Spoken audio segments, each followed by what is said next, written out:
Depuis 2 jours, à La Île-et-Rose, c'est le sujet de discussion. Mardi matin, entre 5h et 8h, la moitié de la ville a été plongée dans le noir.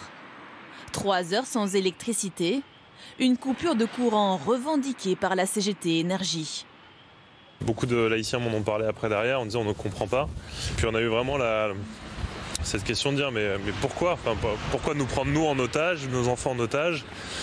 C'est le gouvernement qui fait embêter, pas nous. Sans chauffage, cette école maternelle a dû accueillir les enfants dans des classes frigorifiées.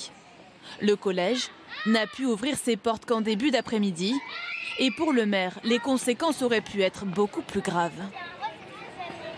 On pense à tous ceux qui étaient souffrants, malades. On a eu plusieurs témoignages sur la page Facebook de la ville parlant de respirateurs, d'assistance respiratoire la nuit qui sont arrêtés en pleine nuit. Et évidemment, on a beaucoup de colère quand on entend ensuite un responsable revendiquer cette action et nous expliquer que finalement nous ne sommes que de dommages collatéraux et que bon, c'est pas si grave, il n'y a pas mort d'homme. Bah si, il peut y avoir mort d'homme quand tous les feux signalétiques de la ville s'arrêtent et que les carrefours sont d'un coup ingérables, eh bien il peut y avoir de graves accidents et je regrette qu'ils n'aient pas pris conscience de ça. D'après Enedis, 30 000 foyers de 11 villes du sud de Paris ont subi cette coupure de courant. C'est un moyen comme un autre de se faire entendre. Malheureusement, il n'y a pas de moyen efficace autrement.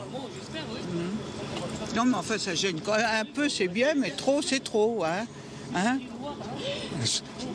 Ça n'a pas duré longtemps. Non. Ah non, mais les transports... Ah ben, dis donc, moi j'ai subi les conséquences. C'était une période... Si certains semblent compréhensifs, pour beaucoup de ces habitants de banlieue parisienne déjà très impactés par la grève des transports, c'est l'action de trop.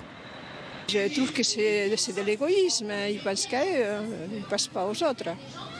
C'est assez irresponsable et je pense qu'il y a d'autres manières de se faire entendre qu'en pénalisant les gens en fait, qui vont travailler le matin et qu'ils se retrouvent dans le noir toute la matinée. Des habitants lassés et des commerçants inquiets. À quelques kilomètres de là, le marché de Rungis a lui aussi subi une coupure de courant. Dans cette poissonnerie, les produits au congélateur ont pu être sauvés à temps, mais ce salarié redoute une nouvelle action. Ça a duré 1 heure, 1 heure et demie, donc ça va. On ne va pas dire que ça impacte à partir d'1 heure, 1 heure et demie, parce que la marchandise elle reste toujours fraîche. Mais sur une durée de au-delà de 6 heures, ça peut avoir beaucoup de conséquences. Dans cet autre magasin, la porte est restée bloquée toute la journée et le gérant a perdu des clients. On a une clientèle le matin, il fait nuit quand on travaille, donc sans lumière et effectivement sans internet, sans caisse, sans rien, on ne peut pas travailler du tout.